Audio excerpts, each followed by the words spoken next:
ঝিনুক এবং মুক্তার গল্প।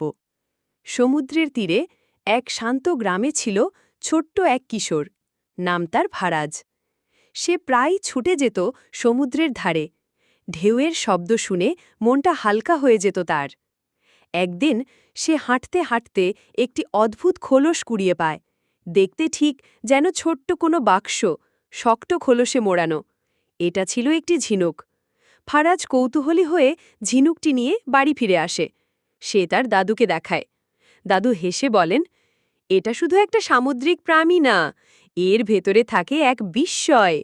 জানিস, ঝিনুক কষ্ট পেলে তার ভেতরেই তৈরি করে এক অপূর্ব রত্ন, যাকে আমরা মুক্তা বলি। ফারাজ অবাক হয়ে জিজ্ঞাসা করে, কষ্ট পেলে কেউ কি কিছু এত সুন্দর সৃষ্টি করতে পারে? দাদু মাথা নাড়ে, হ্যাঁ বাপু, ঝিনুক আমাদের শেখায় সব কষ্টকে হীরা বানানো যায় যদি তুমি সহনশীল হও। ঝিনুক কখনো চিৎকার করে না, সে শুধু ধৈর্য ধরে অপেক্ষা করে আর নিজের মধ্যে সেই কষ্ট থেকে গড়ে তোলে এক আশ্চর্য রত্ন। সেদিন থেকে ফারাজের জীবন বদলে যায়। সে বুঝতে শেখে জীবনে কষ্ট আসবেই, কিন্তু কষ্ট থেকেই সৃষ্টি হয় বড় কিছু।